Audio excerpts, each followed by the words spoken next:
Good day.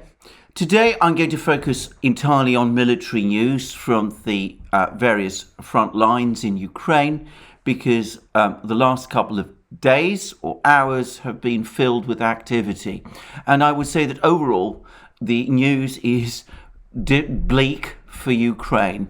It's not yet a total breakdown of Ukrainian resistance in eastern Ukraine, but things do not look like they're going well. And one can start to see problems, serious problems, beginning to take hold.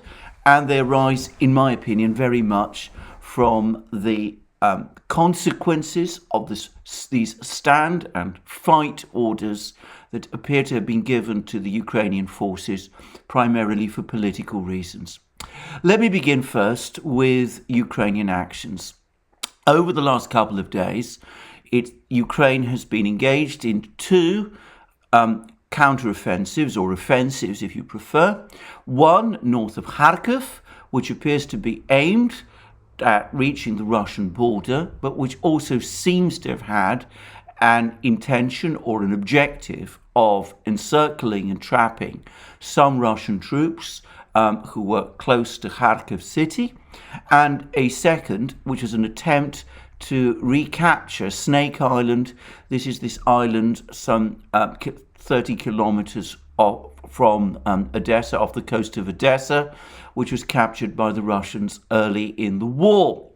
Now, turning first to the offensive around close to Kharkiv, when I discussed it yesterday, I said, on the basis of information that I'd received from various Russian sources who have been discussing this Ukrainian offensive in considerable detail, that its primary purpose appeared to be to persuade the Russians to divert troops from Izium, from the main battle lines in Donbass, to try to control or contain this offensive, which was taking place in northern Kharkiv region.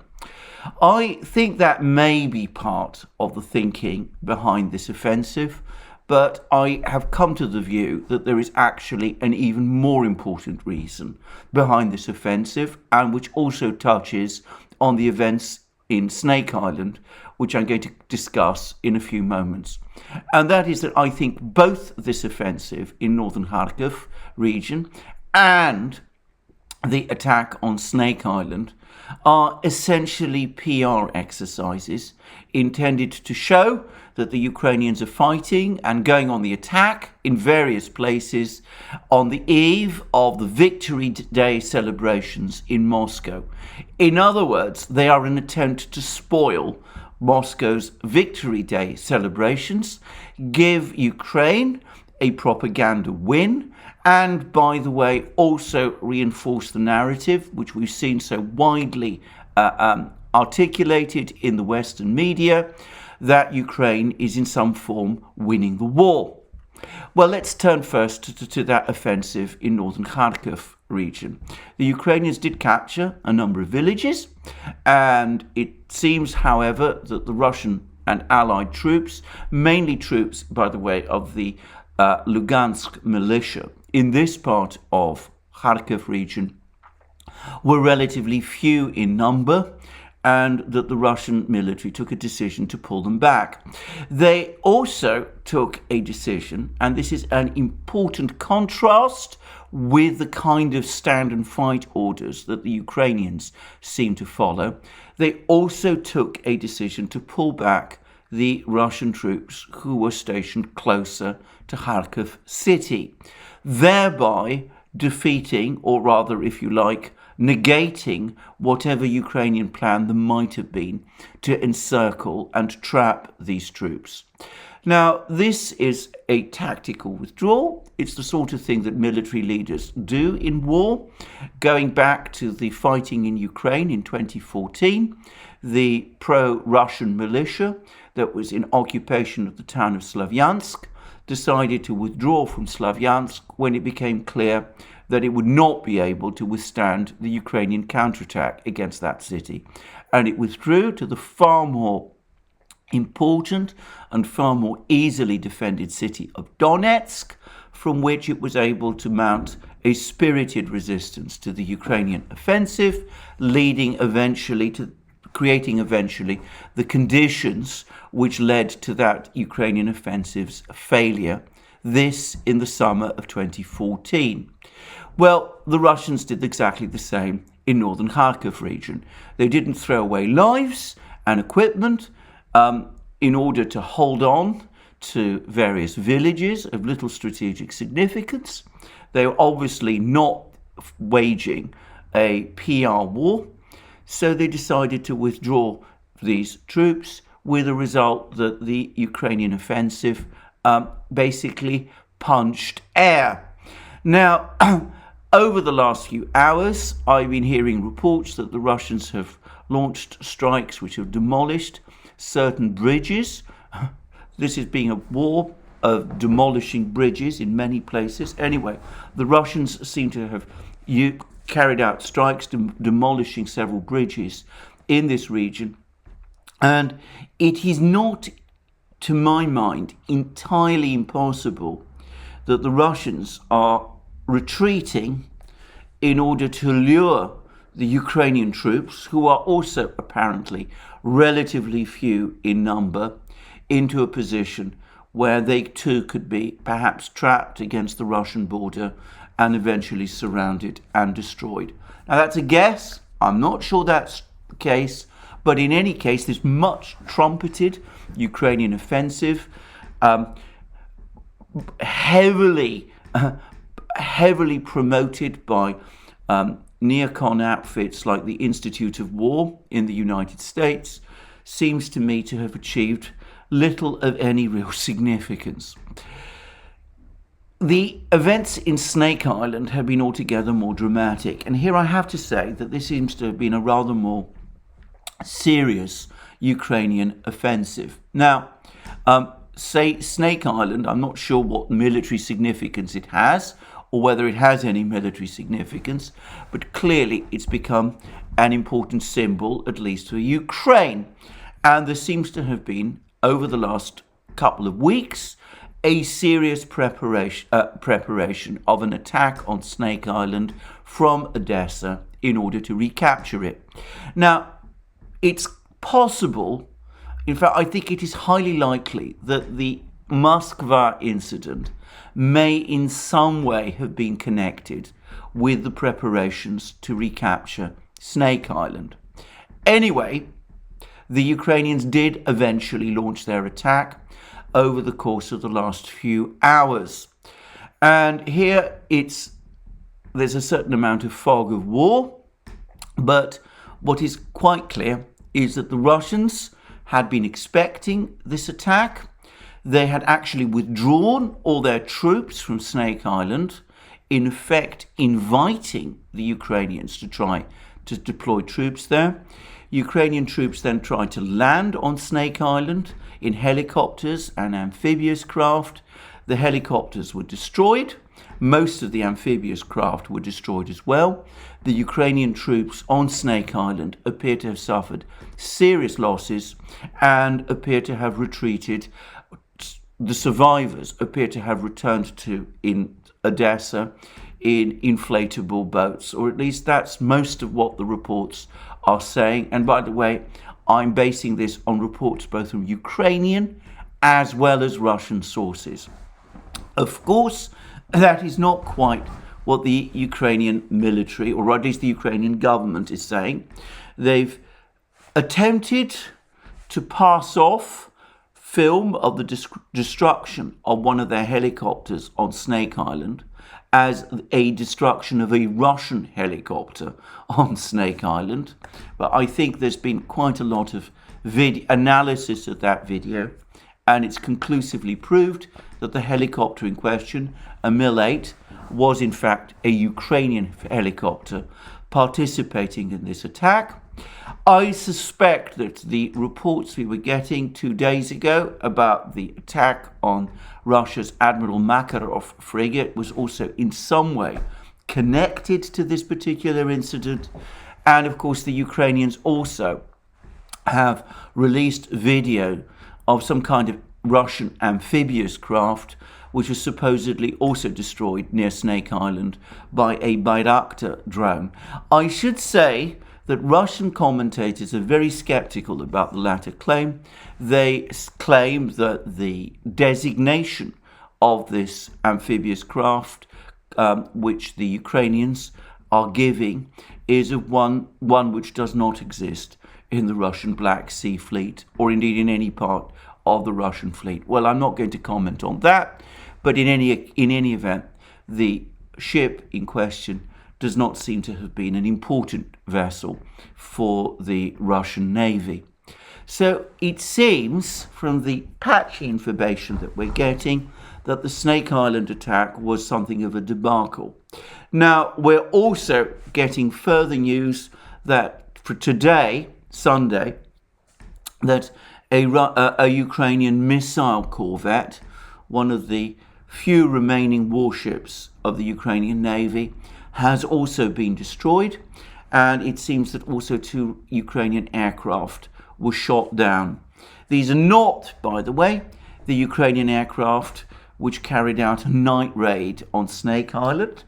By that point, the Russian troops appear to have already withdrawn from Snake Island, and it seems that the bombs that these 2 Ukrainian aircraft dropped on Snake Island again hit empty ground. So it seems overall like something of a debacle, at least on the first day of what might be a still continuing battle. It's not clear exactly what is going on around Snake Island, but in any event, one thing does seem to be indisputable, which is that the Ukrainians have taken very heavy losses. I would add that there's also reports that these M77 US howitzers that we've been hearing so much about have not been deployed to the front lines in Donbass.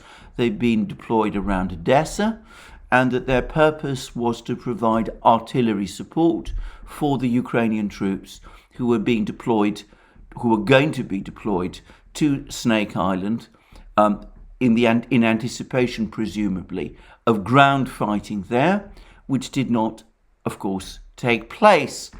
Now, if these reports are accurate, it cannot be excluded that the Russians lured the Ukrainians into a trap on Snake Island, and for all I know, they're doing exactly the same thing in northern Kharkiv region.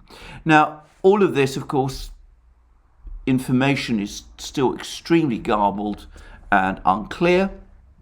We don't have the whole story, and it is not impossible that the fighting around Snake Island is still ongoing, though, as I said, it does seem as if the Ukrainians took heavy losses on the first day.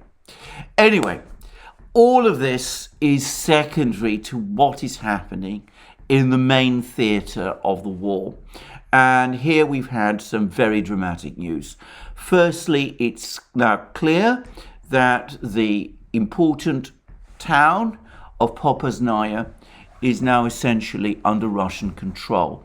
The Ukrainian unit that was defending Popasnaya has apparently withdrawn after taking extremely heavy losses. Apparently, it suffered more losses even as it withdrew. And with the capture by the Russian, or rather the militia forces, the Russian allied militia forces of Popasnaya, it seems that the trap around the major Ukrainian forces in Severodonetsk and Lysychansk is now closing shut.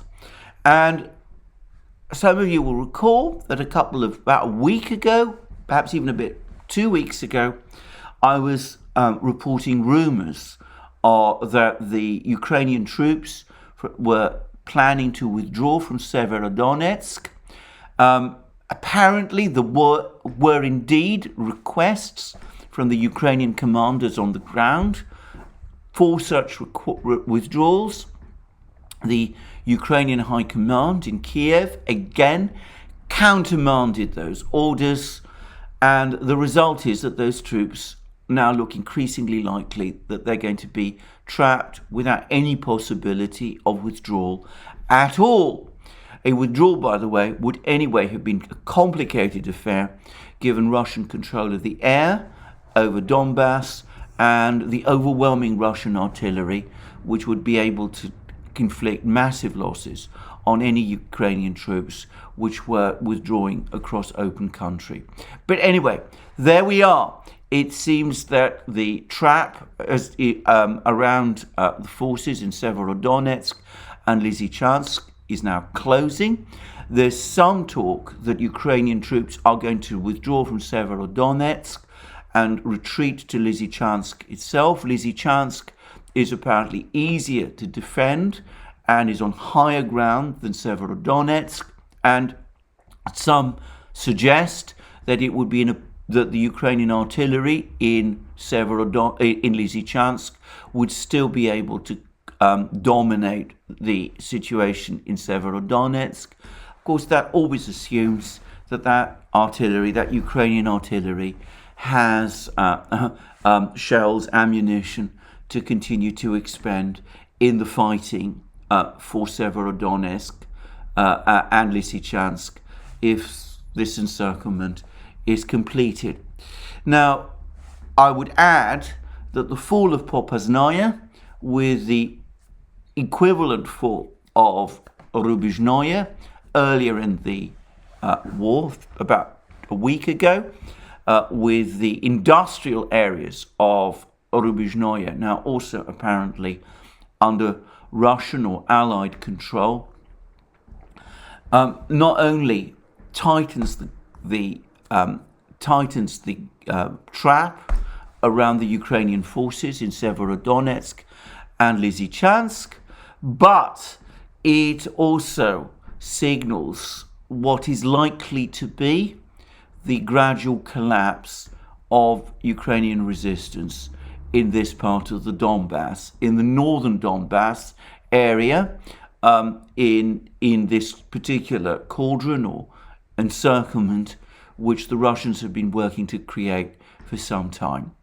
Now, I don't know how many Ukrainian troops are trapped or likely to be trapped in the Lysychansk, Severodonetsk conurbation. I don't know how many Ukrainian troops there are there in total, but all the indications are that they're taking heavy losses and that they're finding that their position is gradually being ground down and is becoming increasingly hopeless. Now, further away, it seems there's also now an effective encirclement of Ukrainian troops in Liman on the way to Slavyansk. And though the Russian offensive south of ETHEREUM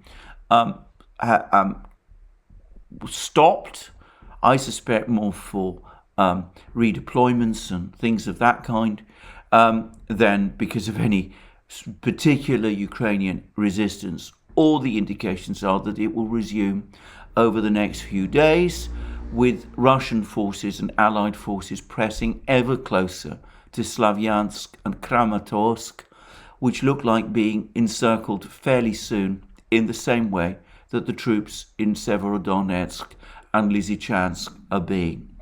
So this looks like a gradual slow motion collapse of Ukrainian forces in the northern area of the Donbass. Now, there are other concentrations of Ukrainian troops further south, opposite Donetsk city, and it's quite likely that their position is also going to become increasingly difficult before very long, with the redeployment of strike forces, Russian and militia strike forces from Mariupol further north. The Pentagon has essentially confirmed that most Donbass militia and most Russian troops have now left Mariupol and are beginning to concentrate concentrate further north, with a view to cutting off the remaining communications links between Ukraine and in the important city of Zaporozhye, and the Ukrainian troops opposite Donetsk. And of course, if this happens after the collapse of Ukrainian resistance in Severodonetsk and Lysychansk, and the likely eventual collapse of Ukrainian resistance around Slavyansk and Mariupol, Slavyansk and Kramatorsk, then that will mean the final collapse of the entire Ukrainian army in Donbass. Apparently, there have been increasing complaints from Ukrainian commanders about, and pushback from Ukrainian commanders and Ukrainian troops about these stand and fight orders. So far, the Ukrainian military has been obeying these orders, but I wonder for how much longer, given the scale of losses that the Ukrainians are experiencing and given the development of the battle. It's not impossible, it seems to me, that at some point commanders will start to take their decisions into their own hands and could prioritize the lives of their soldiers and, of course, quite possibly their own lives over orders from a government in Kiev, which is fighting what is increasingly, it seems to me, a media relations war rather than an actual one which is increasingly divorced from the military realities on the battlefronts. And here I have to discuss briefly, and again, the situation in Mariupol. The Ukrainian government has now confirmed that all civilians who were trapped in the Azovstal factory have been evacuated. Now, there's been much discussion about these civilians and why they were there. I've speculated that some of them may be families of some of the troops, Ukrainian troops, who are holed up inside the factory, and I still think that's possible. But some of these civilians have now given interviews in which they've complained about the fact that they were being kept in the factory and were being denied proper information about the situation. And they've made some criticisms of what the Ukrainian troops in the factory were doing. The Russians, of course, have claimed that these civilians were being held in the factory, in effect as hostages, to try to prevent a storming of the factory by the Russian military. That's a Russian claim. It's been repeated by many people across independent media. I can't corroborate it. I'm not saying whether or not it's true. But the fact that these civilians have now left does, it seems to me, leave the remaining Ukrainian troops in Azovstal in an extremely difficult position. Now, here, perhaps I'm going to just quickly say one further thing. It's quite clear to me that the Ukrainian command were unwilling to let these civilians leave, whilst the offers for their exit were being negotiated purely by the Russians.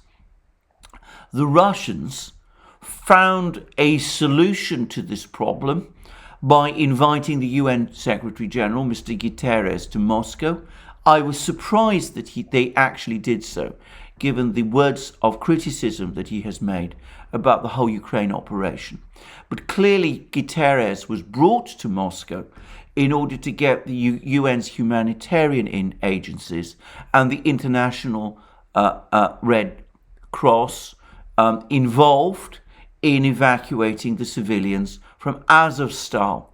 And it's quite clear that the Ukrainian authorities were not willing to go against the UN agencies or the International Committee of the Red Cross, and that is what caused the civilians to be successfully withdrawn from the factory.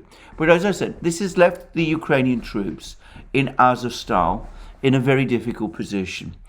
And it's perhaps now appropriate to say something about these troops, because in previous programs I've discussed some rather fervid and passionate videos sent out of Azovstal by a Ukrainian officer, a person who I've always referred to as Commander Volina.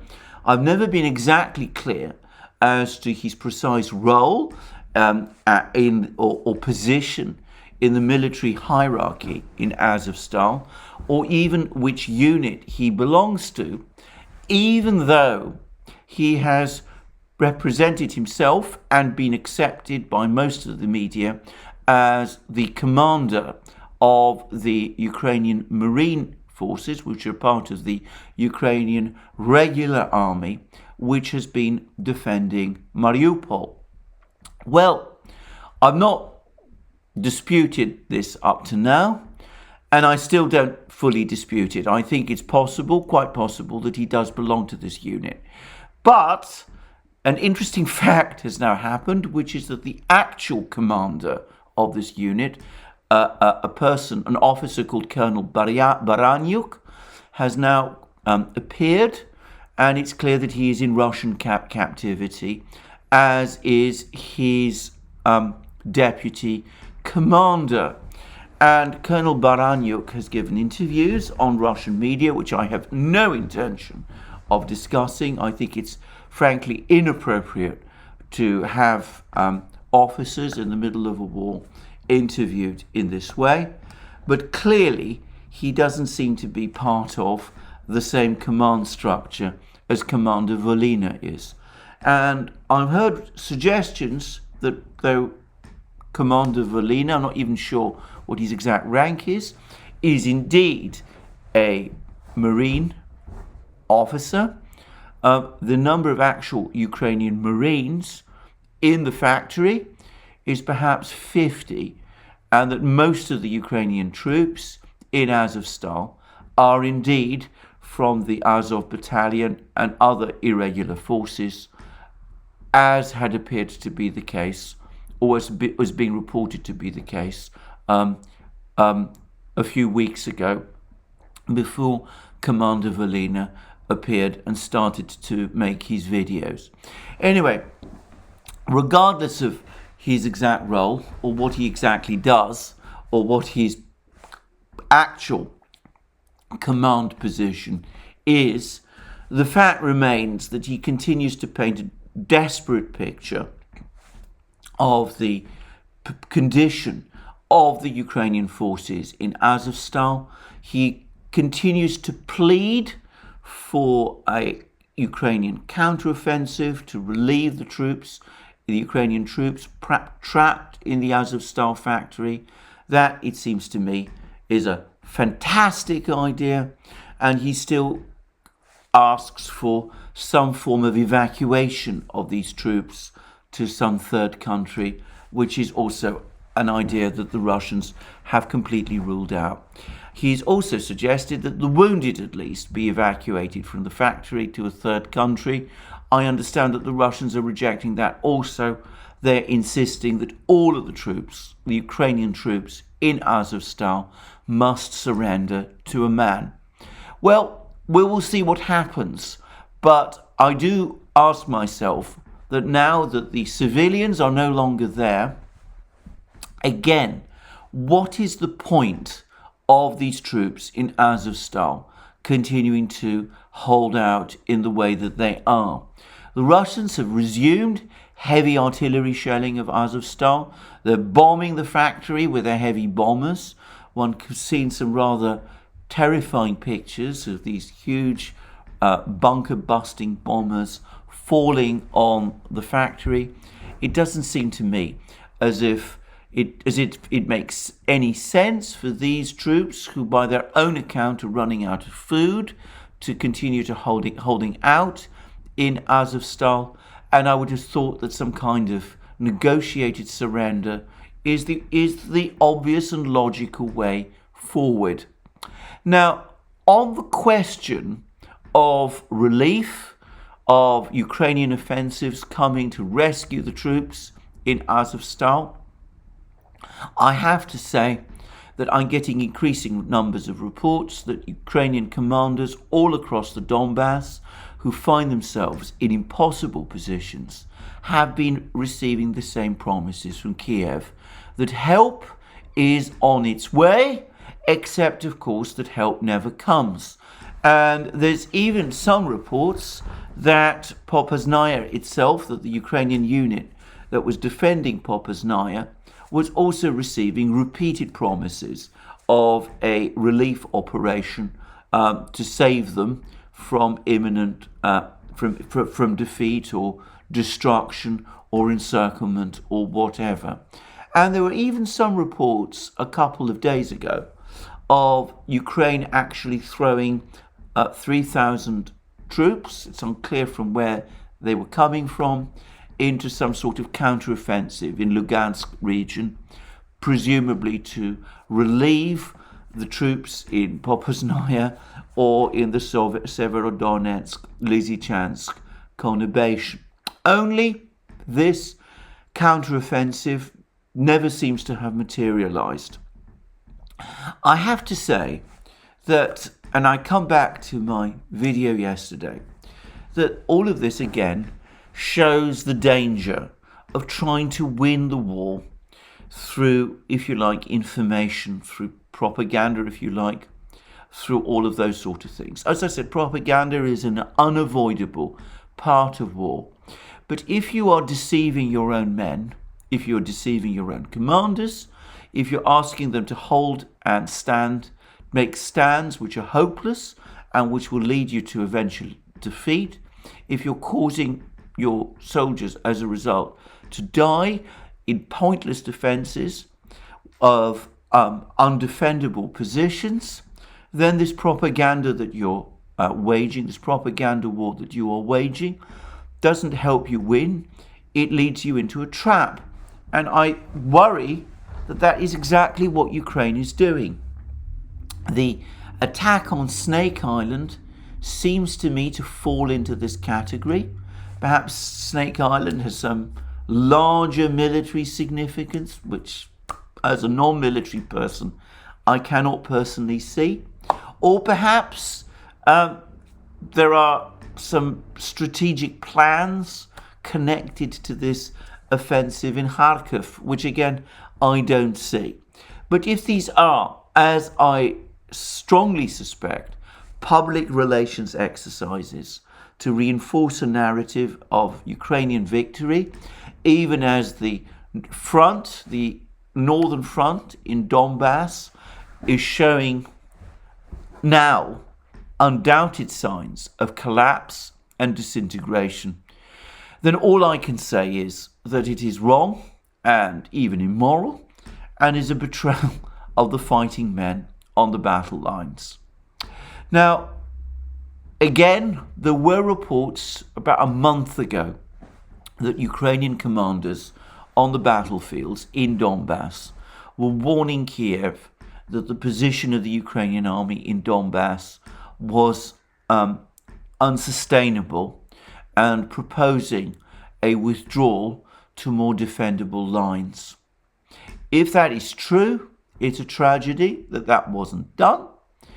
And perhaps the best thing to do now, given that I doubt that such an orderly retreat as might have been possible a month ago is now possible, probably the best thing for Ukraine to do is to try to put aside some of these false counsels from Britain and the United States and to try to look for some way to restart the negotiations with the Russians.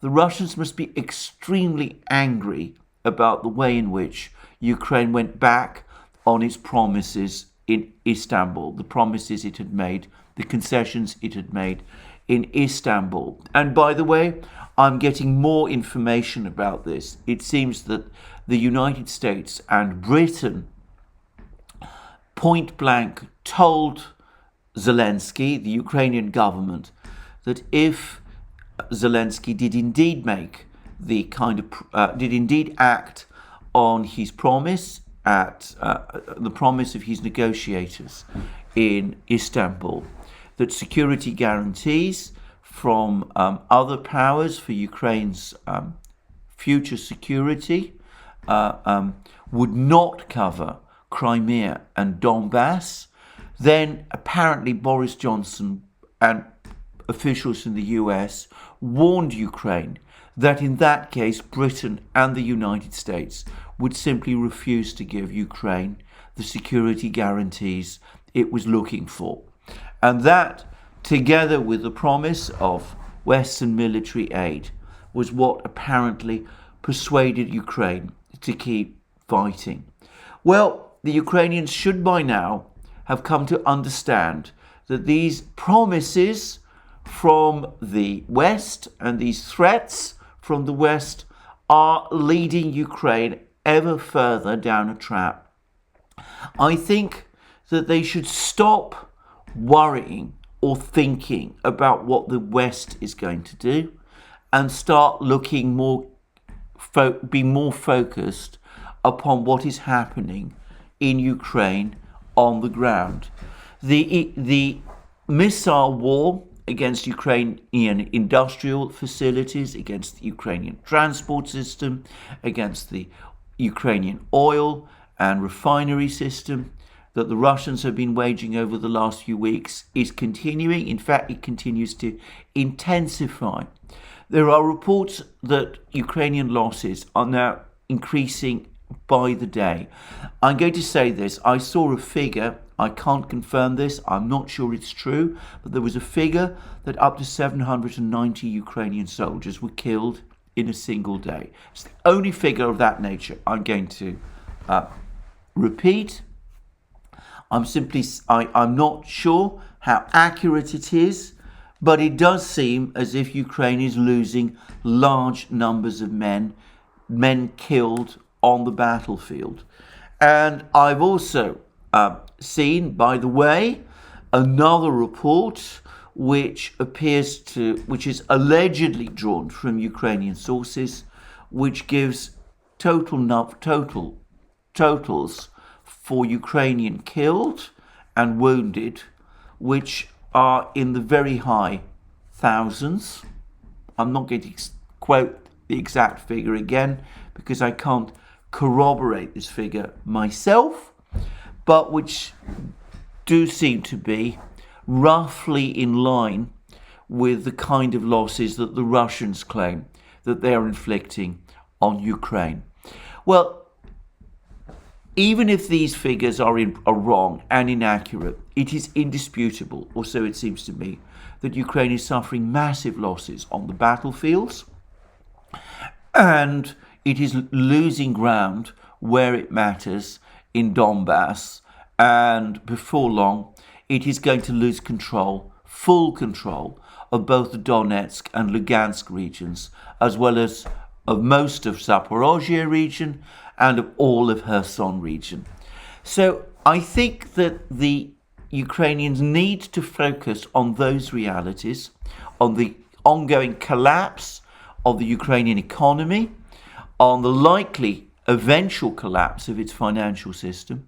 It's clear that tax collection in Ukraine has almost completely disintegrated, that the Ukrainian budget is an extraordinary deficit, and that relying on the West to plug the financial gaps, whilst it might keep some kind of the Ukrainian currency functioning, it's only going to create a system of economic dependence, which, as I've said in previous programs, is profoundly demoralizing on an economy, as was shown previously in the cases of South Vietnam and Afghanistan.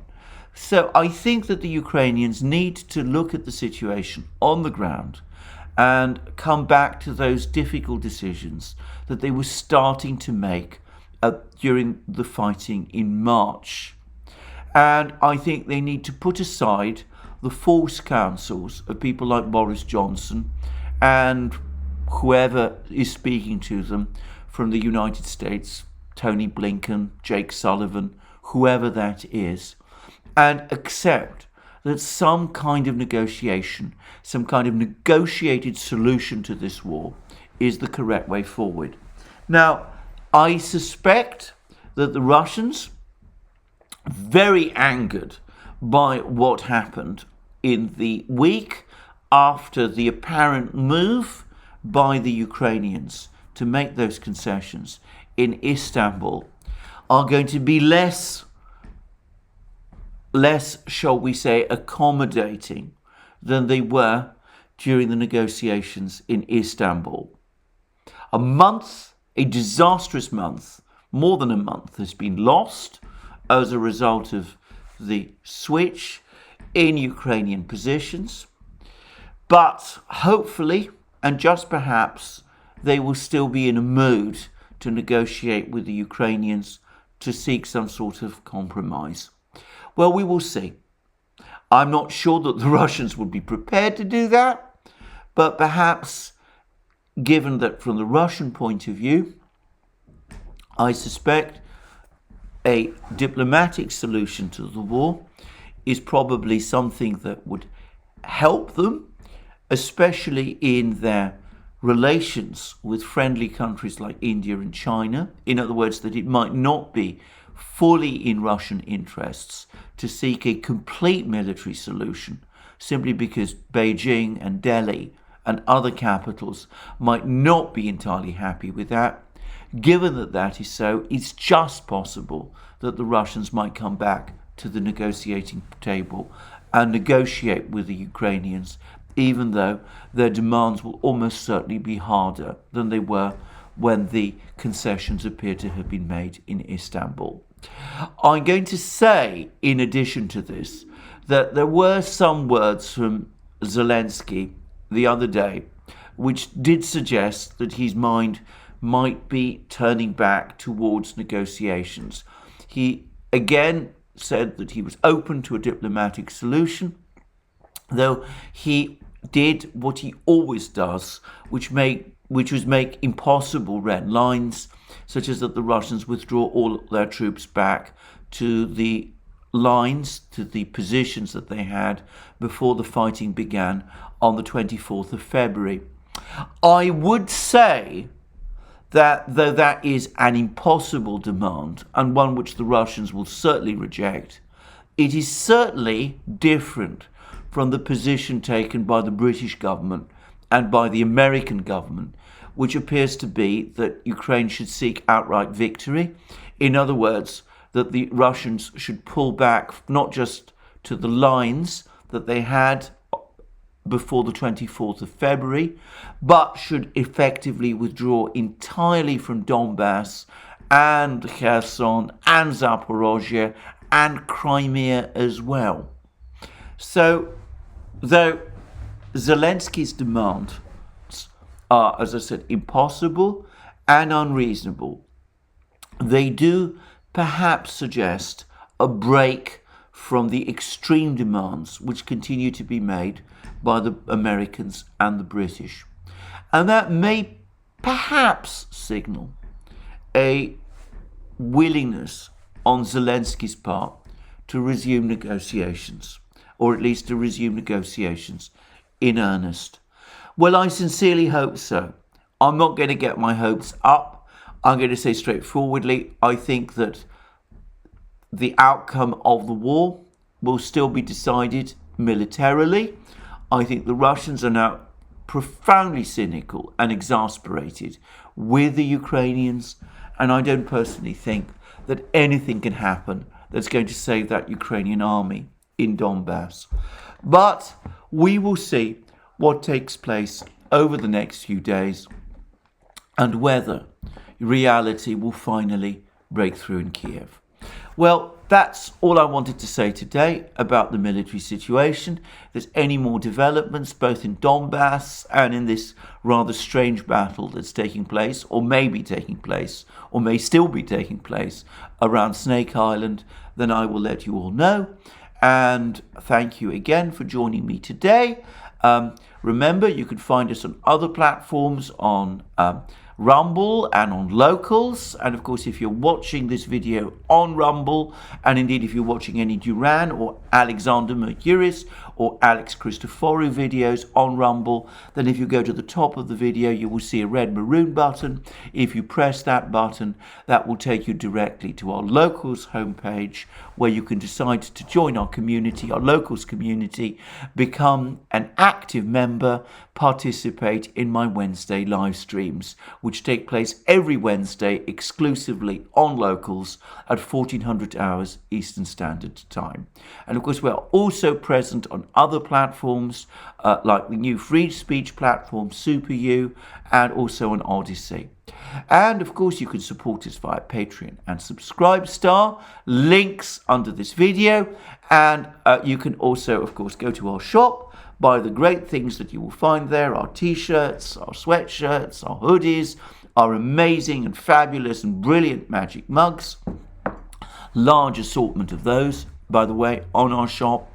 And I would quickly add that the feedback we get from people who buy things from our shop is, well, extremely positive. We've always aimed at the Duran to provide quality, and I think you will find that, you know, the items, the merchandise in our shop is of extremely high quality indeed.